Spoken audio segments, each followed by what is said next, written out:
Welcome to Indus Special. I am Ejaz Haider. A long story in the New York Times titled Chinese Belt and Road Plan in Pakistan takes a military turn, says that it is in possession of a secret, I quote, proposal drawn up by the Pakistani Air Force and Chinese officials at the start of the year. A special economic zone under CPEC, which is the China-Pakistan Economic Corridor, would be created in Pakistan to produce a new generation of fighter jets. For the first time, navigation systems, radar systems, and onboard weapons would be built jointly by the countries at factories in Pakistan, unquote. The story also reiterates what has become a staple criticism of what is termed as China's debt trap diplomacy. The story also says the CPEC projects have been kept secret and no one really knows what's going on. The new government in Pakistan initially talked about reviewing the CPEC projects, but has gone quiet after an unscheduled visit to Beijing of Pakistani Army Chief General Qamar Javed Bajwa and also Prime Minister Imran Khan. What exactly is the thrust of the New York Times story? How transparent the deals are? Is Pakistan really walking into a debt trap? Does CPEC also fold into a China-Pakistan military cooperation? Some of the important questions we shall discuss in our first segment with Lieutenant General Wahid Arshad, former Chief of General Staff of Pakistan Army, Dr. Ali Hasnan, an economist who teaches at Lahore University of Management Sciences. And we shall also later be joined by Kurama San, who's assistant editor at Dawn and one of the leading investigative writers on CPEC deals, and Mustafa Haider Sayyed, who's the executive director Pak China Institute. General Arshad, let me begin with you, and it's very interesting because we have had military cooperation with China for a very long time, and it precedes China-Pakistan Economic Corridor. But the New York Times story essentially says that that particular thing, and it's a secret proposal that they're talking about, and they claim that they are in possession of it. And it says, the story further, and I quote, as China's strategically located and nuclear-armed neighbor, Pakistan has been the leading example of how the Chinese projects are being used to give Beijing both favor and leverage among its clients. And more significantly, it says a less scrutinized component of Belt and Road is the central role Pakistan plays in China's Beddo satellite navigation system. Pakistan is the only other country that has been granted access to the system's military service, allowing more precise guidance for missiles, ships, and aircraft. Give us a sense of our dealings, our military dealings with China. Ijaz, I'm not sure what the New York Times has, the information which it has, but I mean, one needs to understand the relationship between China and Pakistan. It's a strategic relationship. And it has been like this much before CPEC actually and BRI, came into being. And so I think, and defense cooperation obviously is a very strong cooperation as part of this strategic relationship. We have a very strong peoples-to-peoples contact. We have cooperation in all, it's a full spectrum cooperation, to be very honest about it, all fields of national life. And I think both countries have benefited greatly from this strategic relationship. So I think it's, when New York Times article focuses basically on the defense aspect of the BRI, which I'm not sure is true, because why I say that is that because the defense cooperation between two countries, it's a very old and ongoing process. If you remember, Pakistan has been one of the major users of Chinese equipment, which had the 50s and 60s technology, the F-6 aircraft, and the Chinese tanks and other equipment. Also air defense systems. Air defense systems. And there has been greater cooperation in terms of establishment of the heavy industries, Tesla, and other defense infrastructure. All of this precedes China-Pakistan. Yes, of course, it all precedes. Corridor. And then there has been a continual sort of progressive, improvement in this defense cooperation in terms of the quality of equipment, in terms of new technologies coming in.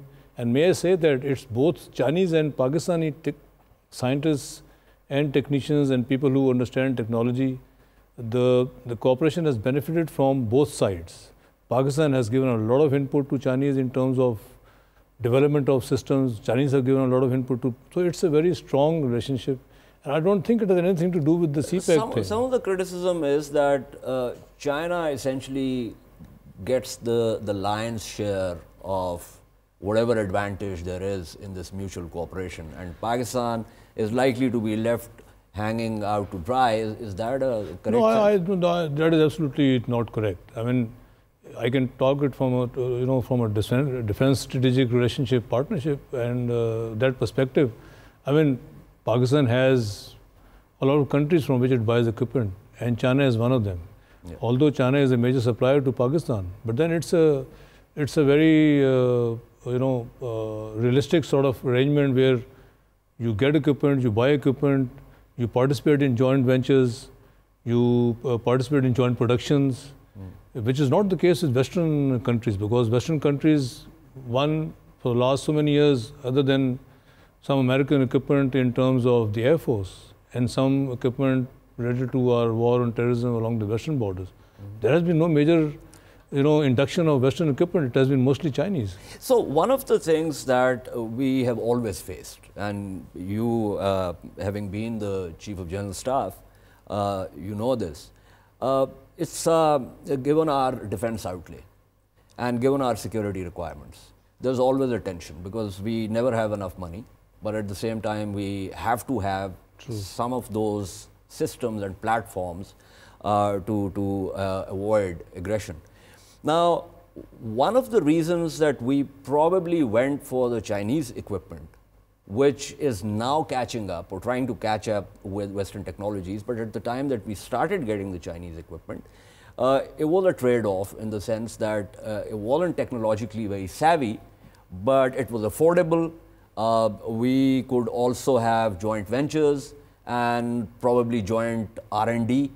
Is that sense correct? Yeah, absolutely, you're right. I mean, very hard choices to make, and although there was a time when Western equipment was obviously very good technologically and otherwise, but it was not available to us, and if it was available, it was very expensive, and there was hardly any clauses of joint productions or and there were also joint R&D end user certificates, and then there was always this this sort of sanctions and stoppage of equipment we were facing. And if you understand that if you buy a piece of equipment, there's a whole chain of logistics and spare parts and maintenance and development, and if you buy equipment and you are saddled with a situation where there are sanctions and it is stopped, so you have the equipment, you don't have the logistics, you don't have the technology, technical aspects of maintaining and progressing with that kind of equipment. So all these factors combined, Chinese was one area where we could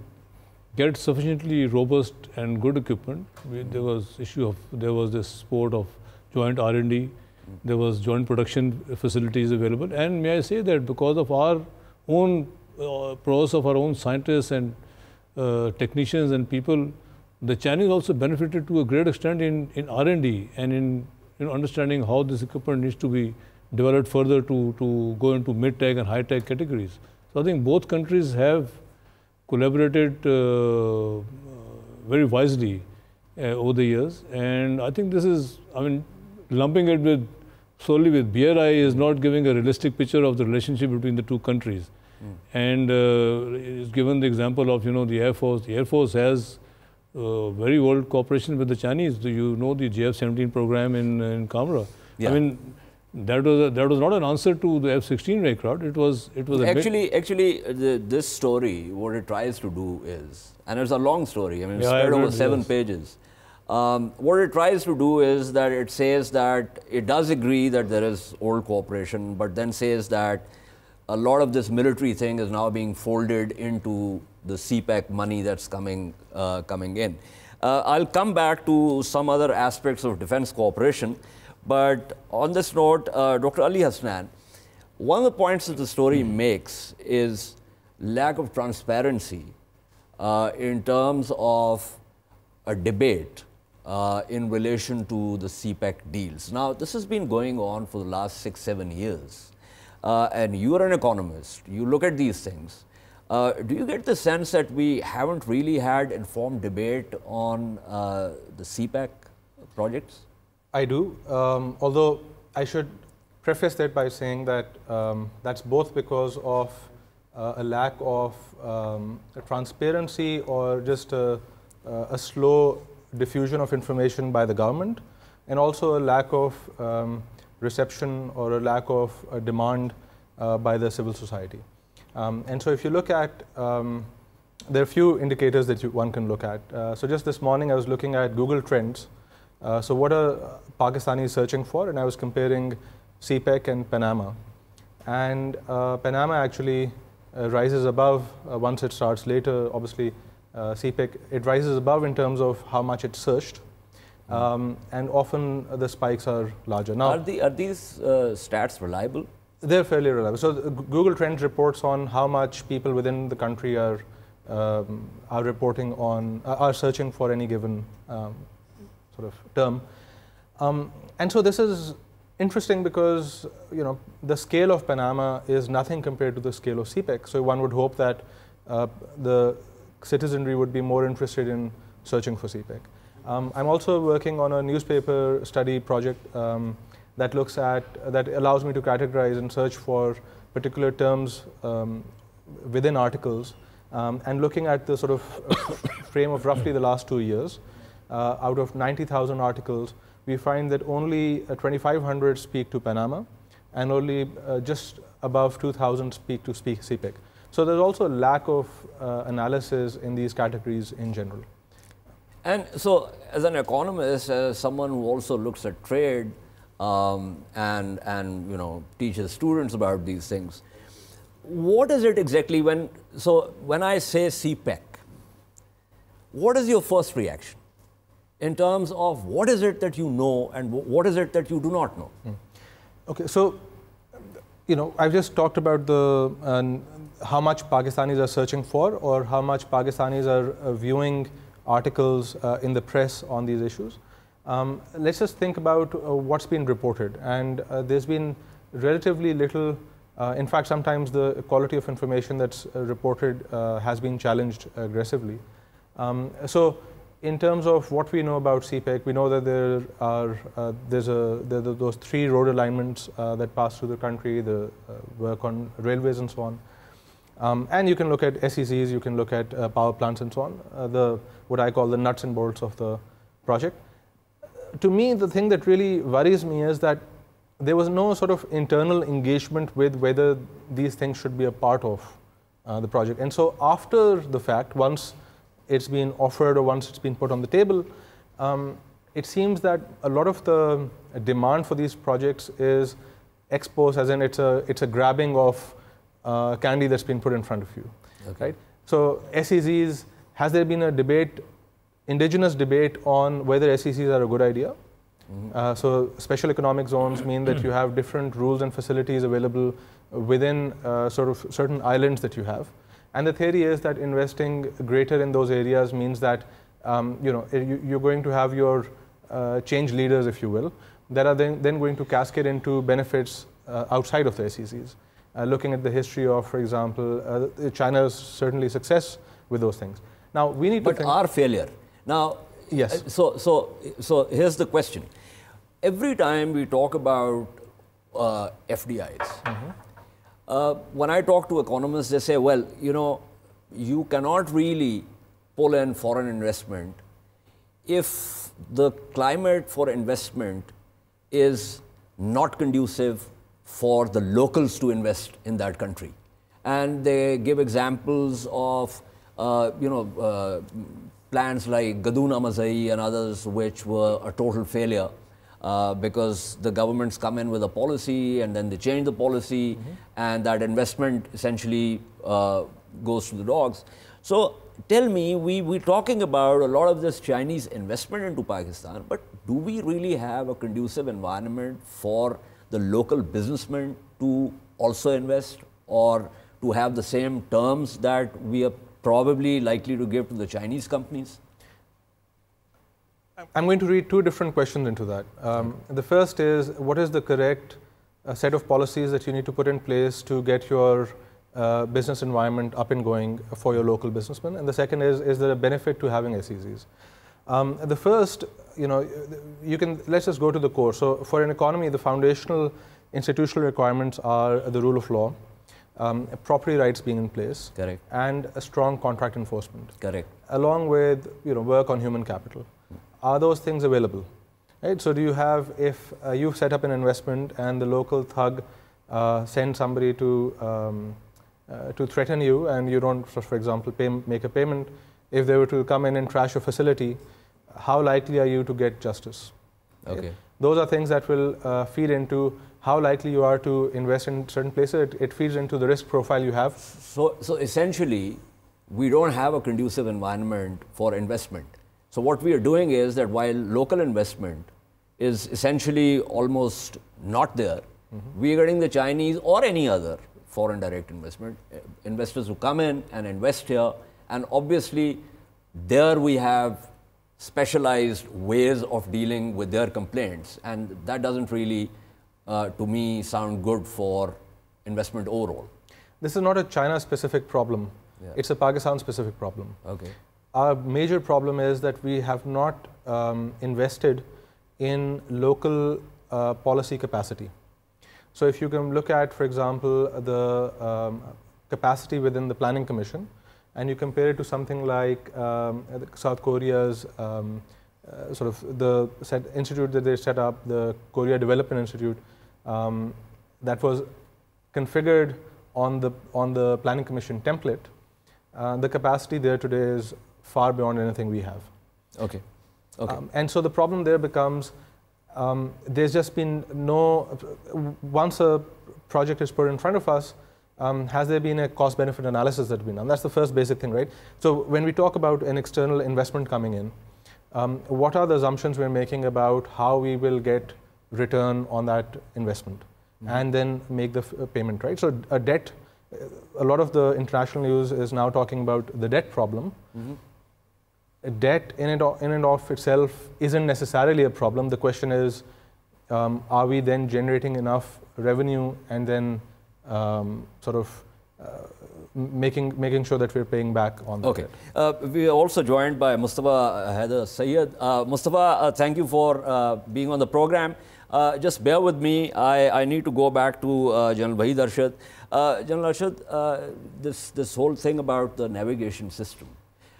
We have been developing the drones, including armed drones.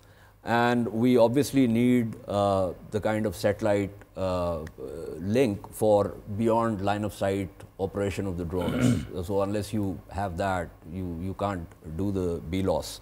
So you think that this is something which will allow us to move away from the facilities that the US satellites provide and focus entirely or get our information, GPS information, and the rest of it entirely from the Beddo navigation system? Well, of course, and it's the article also mentions Beddo system. I mean, this system is not very new. It's 2011. Yeah, and Pakistan has been cooperating with the Chinese on these systems and trying to get benefit out of these systems as part of our relationship much before BRI was there on the horizon. Yeah. So I mean, and Beddo of course gives us a totally new, secure and good platform for our guidance systems of various sorts. Any country would need, when you have the advancements in technology in terms of your drones or your weapon systems or missiles, anything, you need a secure system which should enable your guidance systems, your security and other aspects. And relying only on available satellites with the Western world was, that was a good technology, of course, but then you have these Chinese satellites also now available, so you have a lot of redundancy, you have more security, you have this joint cooperation, and it helps a lot in our indigenous program also.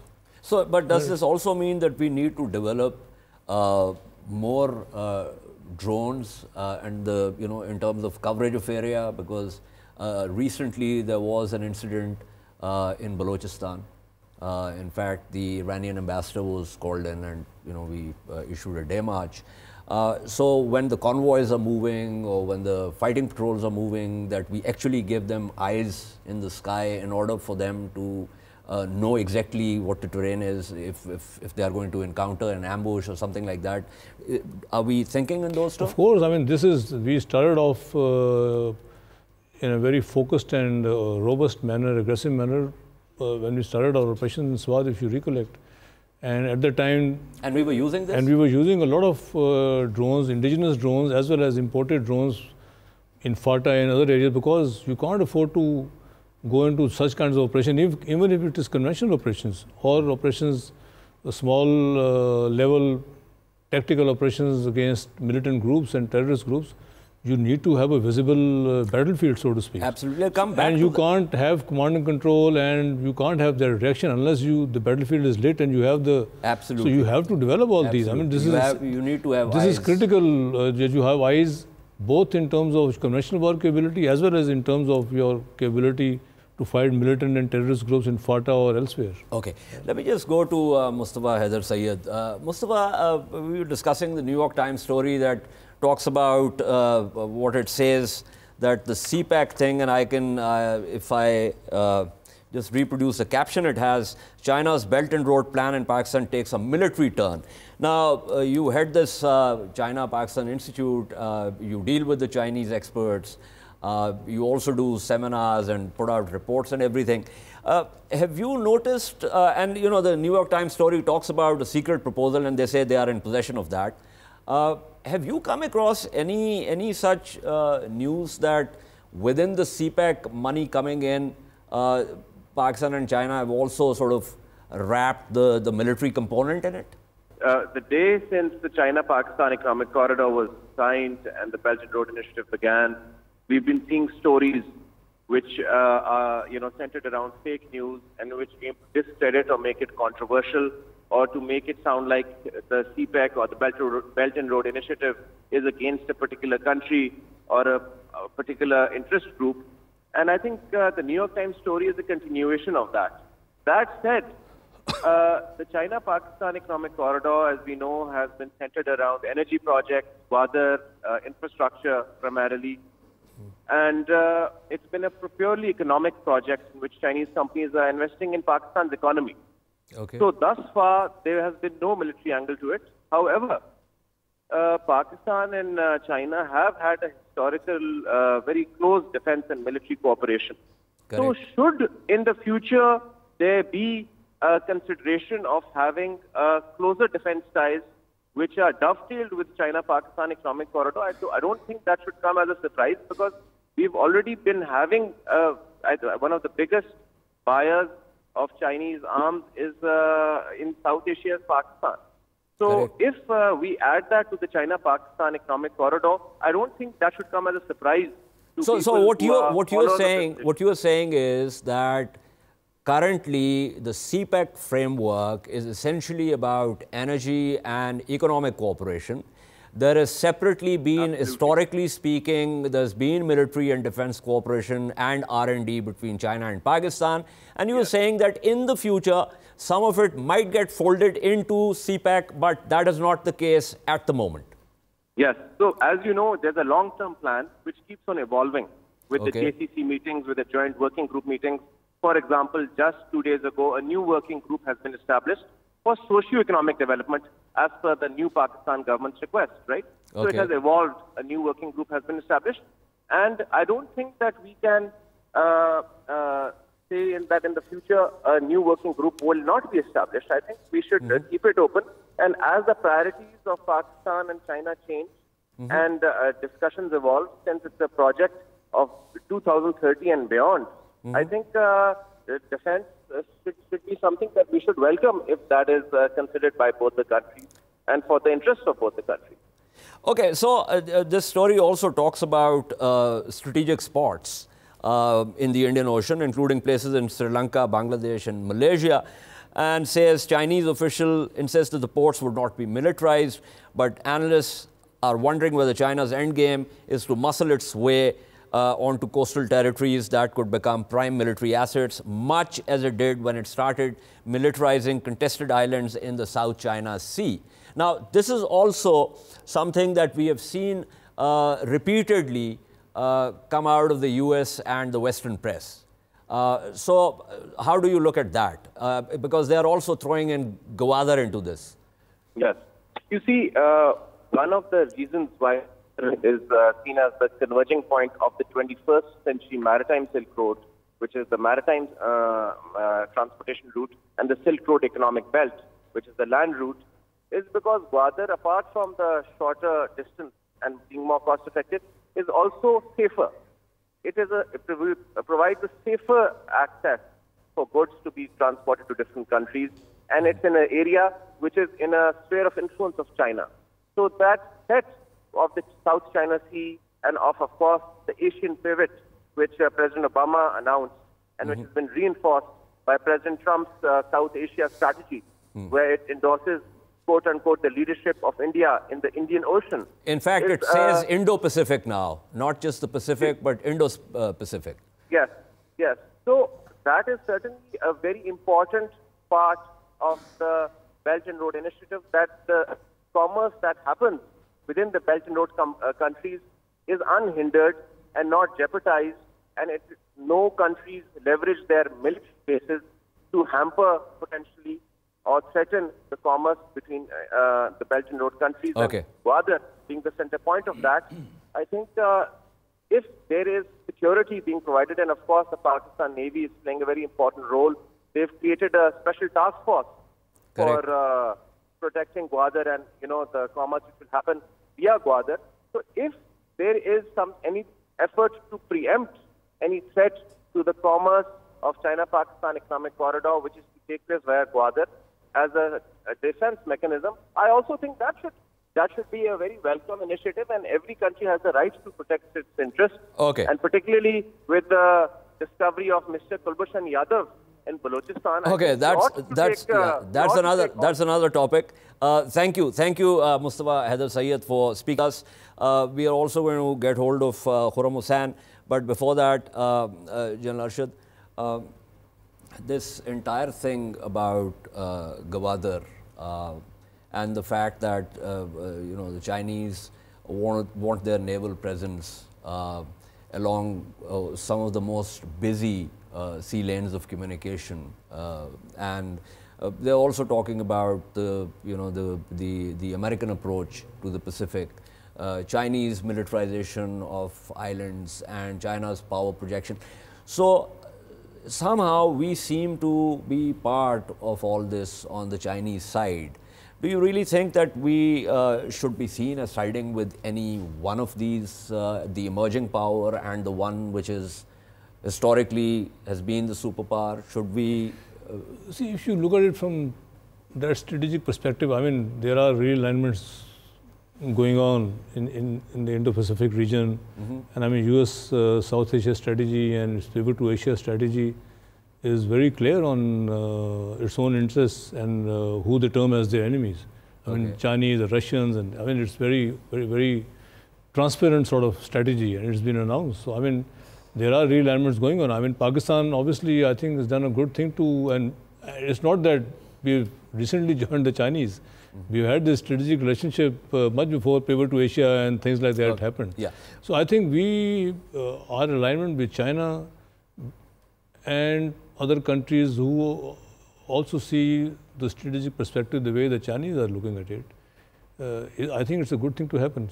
Second, I mean, why should everybody be getting worried on genuine Chinese interests in Indo-Pacific region? And third, our strategic interest is development of Gwadar port. I mean, it's of strategic significance to us.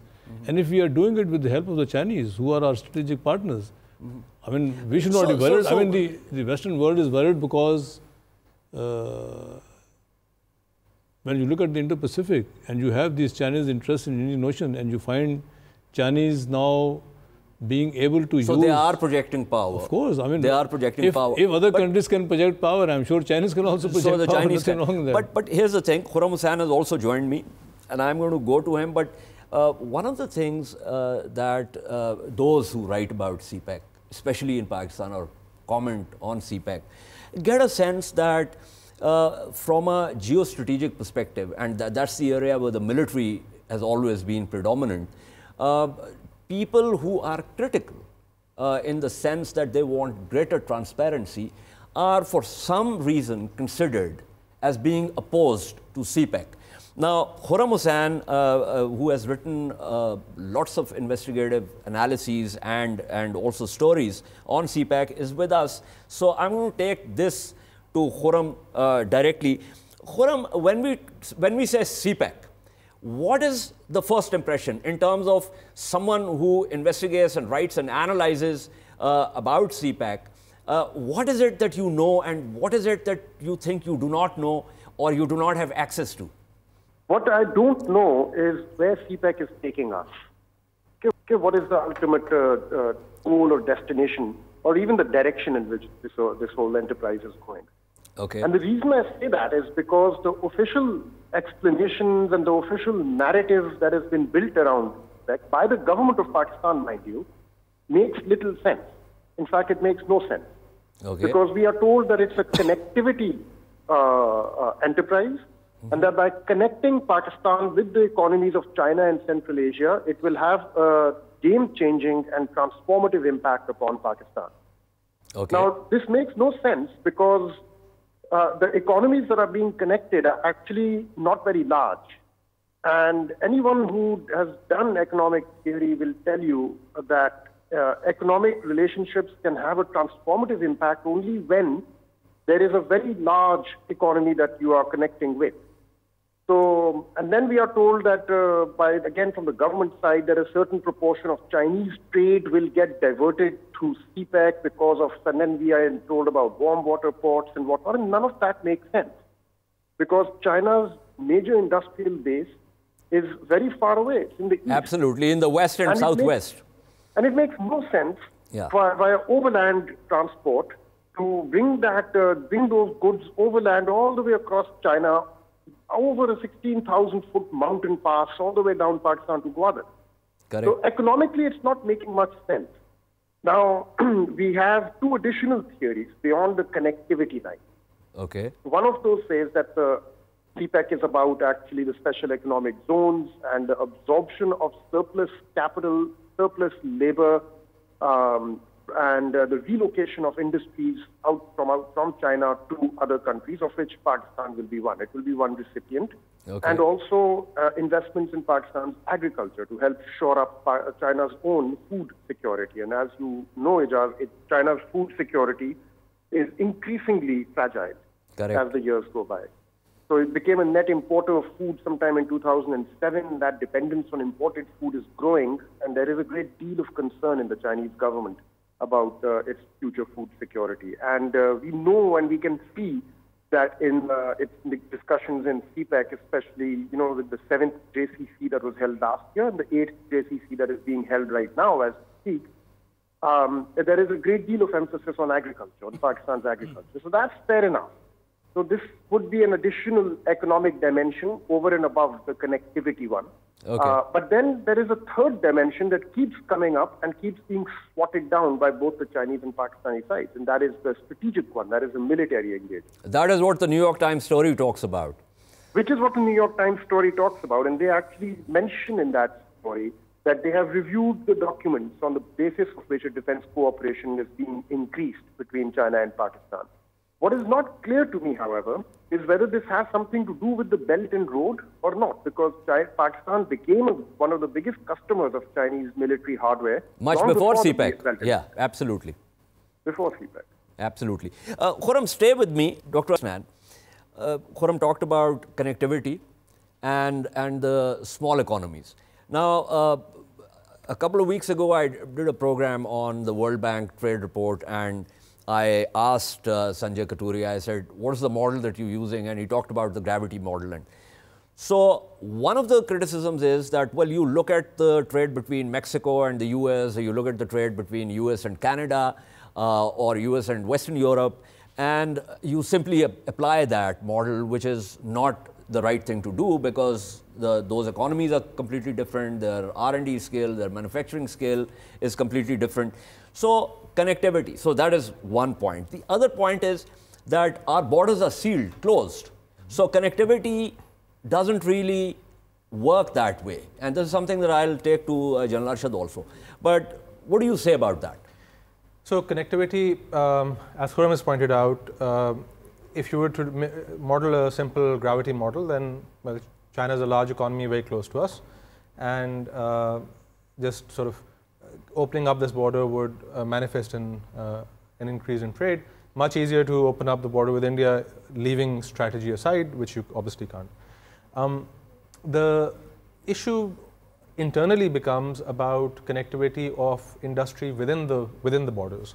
And so there, I'm a big fan of Ricardo Hausmann's work at Harvard, which looks at, the work is called the Atlas of Economic Complexity, where his research group models each country's industries into sort of a map, if you will, and then points out the world network of industries, sort of overlays the country's network over the world's network, and identifies what he calls the adjacent possible, which is the idea that we're making spoons, we can easily make forks, but it's harder for us to make TVs. Let's call it that, right? Yeah.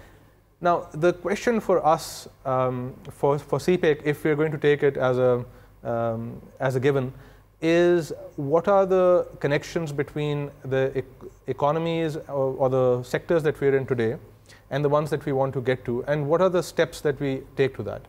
A good example in my mind of where we haven't done that is, for example, the automobile industry, where the sort of adjacent industries, perhaps this is sort of an industry where we've artificially created a growth in one sector. It's getting better now with it opening up, but where there are lots of sort of interim industries, if you will, that were not supported as much. Okay. Now, so the New York Times article, if it's talking about the SEZ to bolster the weapons industry, the question is, so besides strategy, as an economist, are there benefits that the economy is getting out of just developing that pole? Okay, let me go back to Khurram.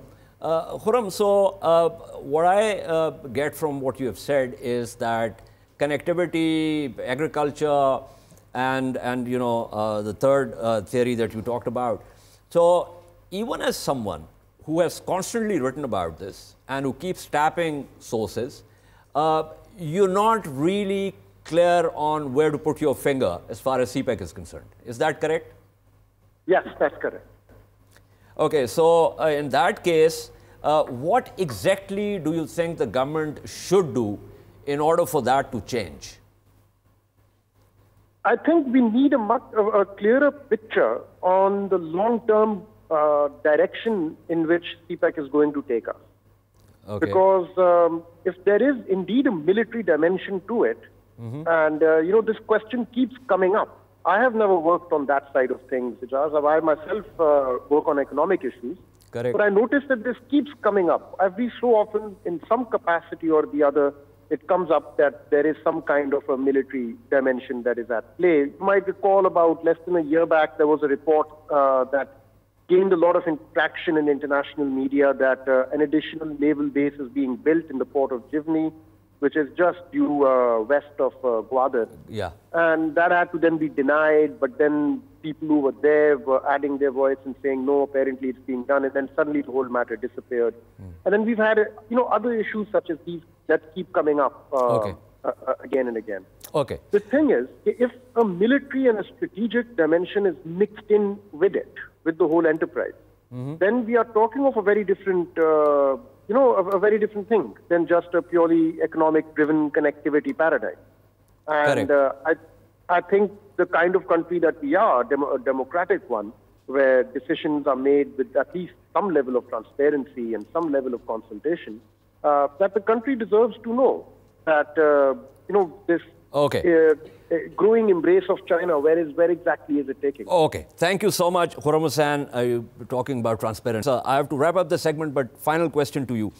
The military dimension, the fact that there's not enough transparency, do you think even if there is a military dimension to it, unless there's stuff that we are doing which we do not want the world to know right now, it would make sense to say, well, yes, we've always cooperated with China and China is cooperating with us?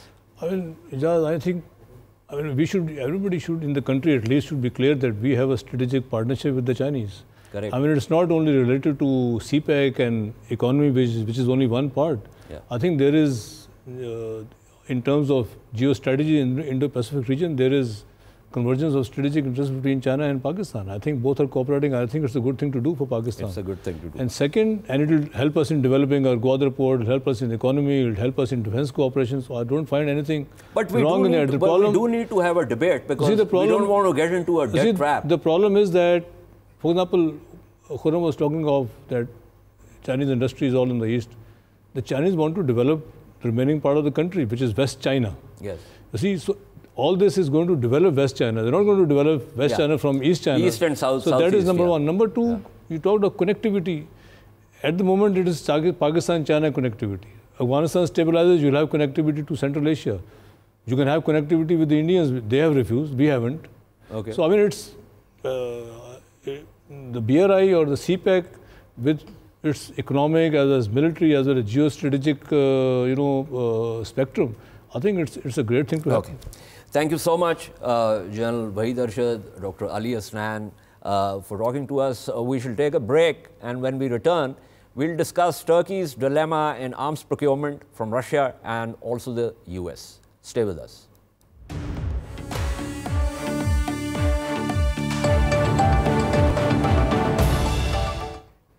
Welcome back to Indus Special. We move to the second part of our program. Turkey wants to procure the Russian S-400 system, which is generally described as anti-access area denial system by all techno-military assessments. The S-400 is superior to the US-made Patriot and the Theater high-altitude air defense systems. For its part, Moscow says it will deliver the S-400 to Ankara even if the US sells the Patriot system to Turkey. Ankara had signed a $2.5 billion agreement with Moscow for the S-400 last year, but the real issue is not the Patriot. It is the F-35 Joint Strike Fighter, America's most expensive weapons platform.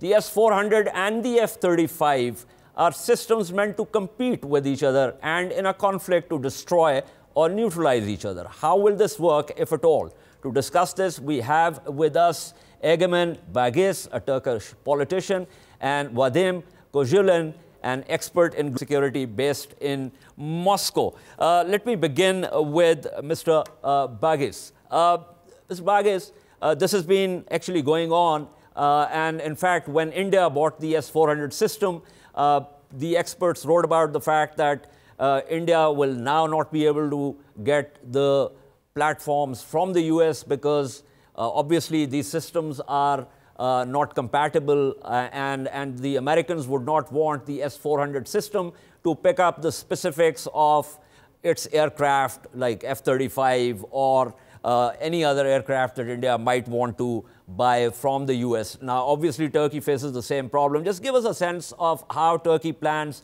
to actually resolve this.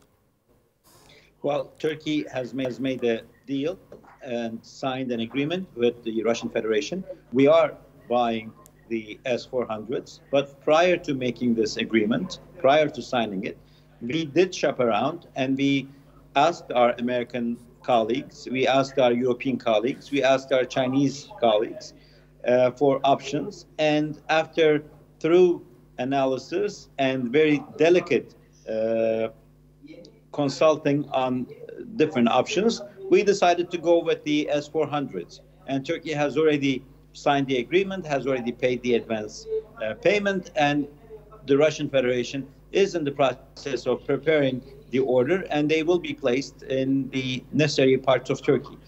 That doesn't mean that we will not be dealing with our US allies.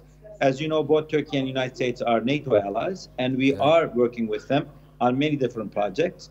We are also, as you mentioned, working on the F-35 fighter plane project since the beginning of the project. And we have other equipments that we're purchasing from the United States and from other NATO allies. But this is not an alternative. This is a complementary issue, and we will continue to work with different parts of the world. I perfectly understand the Turkish position, but there's also the US position, which is, and as you know, last year, they also legislated, and this was part of the sanctions against Moscow, that any country that buys Russian systems will not be able to get the US systems. There was, of course, They also said that there are exceptions to that, exemptions to that, but the fact is that India is also in that framework now. So how does Ankara going to negotiate this? As far as Turkey's case is concerned, I don't know about India's case, but as far as Turkey's case is concerned, we did consult with all of our allies, and we did inform them, and they did not, unfortunately, match the proposal of the Russian Federation, and they knew that Turkey needed this equipment to protect herself from a possible threat from Damascus, from Syria, and we informed them, and that's why we went along with this project. Okay, let me go to Mr. Kozhilin in Moscow. Mr. Kozhilin, we see that after some dip, the Moscow-Ankara relations, specifically in relation to Syria also, but overall also, are improving. And it seems that Moscow also wants to have Turkey close to it, even though Turkey is a NATO member. So what exactly is the Moscow playbook here? Actually, we all witnessed much changes in international relations, and especially in relations between Moscow and Ankara. There were periods when we were enemies, there were periods when we were friends, and the recent 2 or 3 years show that Moscow and Ankara get much closer than ever before. Arms deals is something special, given the fact that air defense and military aviation, those are very sensitive strategic fields. Russia had the expectation that we'll get not only military but also political alliance, a part of political cooperation has occurred in Turkey. While the U.S. has a problem, Ankara getting the 400 from Russia, Russia does not have this problem. Do I understand that correctly? I mean, even if they get the Patriots or even if they get the F-35 Joint Strike Fighters, Moscow will make its deals with Ankara independent of that. Is that correct? Yeah, Moscow has no objections about Ankara cooperation with the United States. We are ready to sell weapons whether Ankara cooperates with U.S. allies or European allies or not. That's true. Okay, so the American sanctions against Russia, the general sense is that the sanctions have started biting and the Russian economy is also not really looking up. So is that one of the reasons that Moscow feels that, you know, it can try and find buyers and sell the weapon systems and ask for top dollars? Is that sense correct? Yes, commercial aspect is important for Russia, but that's not the primary one. Actually, Russia is ready to sell weapons to Ankara not only for commercial purposes, and we can see that Russia provides certain privileges to Ankara, providing good prices and payment conditions as well. Okay, so you know that, and Russia has traditionally been, from the time of the Soviet Union, very close to India, and India has been very close to the Russian Federation. There was a time that Pakistan was in a completely different camp, but over the years, relations with Moscow have been improving. Now, Russia has already sold S-400 system to India. Were Pakistan to, and of course this is a theoretical question, if Pakistan were to approach Moscow and ask for S-400, how would Moscow react to that? I think Russia will consider it thoroughly. There was a period when Russia declined from developing military cooperation with Pakistan, but the situation has considerably changed by now. And we have very close cooperation with Pakistani militaries in Afghanistan, on Afghanistan. Politically and military, we cooperate with Pakistan in Afghanistan issues, but as well as in Central Asian issues. and we see that military cooperation with Pakistan also develops. So Russian defense industry has a lot of expectations from Pakistani market. Okay, thank you so much, Vadim Kozhulin was talking to us. Let me go back to Mr. Bagis.